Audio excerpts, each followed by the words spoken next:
दोस्तों, supreme court के एक बड़े फैसले की बात करते हैं जिसकी चारों तरफ चर्चा हो रही है। अभी हाल ही में सुप्रीम कोर्ट ऑफ इंडिया ने कहा है कि police criminal procedure code CrPC 1973 के सेक्शन 41A या Indian civil protection code BNSS 2023 के सेक्शन 3 के तहत व्हाट्सएप, ईमेल, एसएमएस या किसी भी इलेक्ट्रॉनिक माध्यम से नोटिस नहीं भेज सकती। यह महत्वपूर्ण फैसला जस्टिस एम सुंदरेश और जस्टिस राजेश बिंदल की बेंच ने सुनाया जब वो सतेंद्र कुमार एंटिल बनाम सीबीआई केस देख रहे थे। कोर्ट ने पहले भी गैर जरूरी गिरफ्तारियों को रोकने और विचाराधीन कैदियों के अधिकारों की रक्षा के लिए दिशा निर्देश जारी किए थे।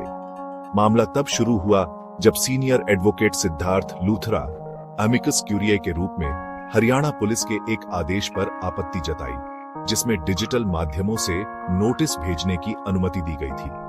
उन्होंने तर्क दिया कि यह प्रथा सुप्रीम कोर्ट के पिछले फैसलों, खासकर सतेंद्र कुमार एंटिल 2022 केस और राकेश कुमार बनाम विजयंता आर्य में दिल्ली हाई कोर्ट के फैसले के विपरीत है।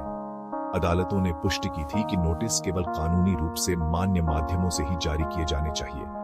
लूथरा ने जोर देकर कहा कि बीएनएसएस 2023 ट्रायल और पूछताछ में इलेक्ट्रॉनिक तरीकों की अनुमति देता है, लेकिन यह धारा 3 के तहत नोटिस को डिजिटल रूप से जारी करने की अनुमति नहीं देता है। तो सुप्रीम कोर्ट के विशिष्ट निर्देश क्या है? 1.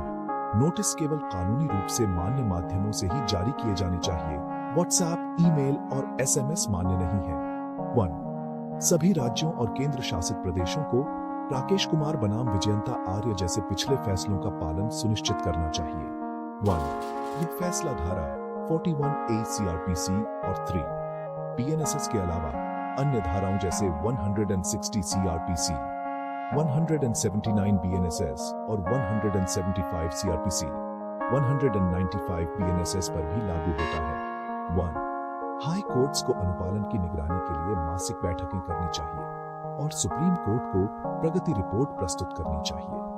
राज्यों और केंद्र शासित प्रदेशों को 3 हफ्तों के भीतर इन दिशा निर्देशों को लागू करना होगा और 4 हफ्तों के भीतर अनुपालन हल्फनामा प्रस्तुत करना होगा। सुप्रीम कोर्ट 1 मार्च 2025 को अनुपालन की समीक्षा करेगा। यह फैसला पुलिस की मनमानी पर रोक लगाने, नागरिकों के अधिकारों की रक्षा करने और नोटिस जारी करने के कानूनी तरीकों को बनाए रखने के लिए बहुत महत्वपूर्ण है।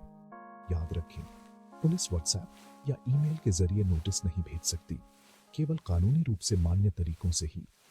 जानकारी रखें, सशक्त रहें।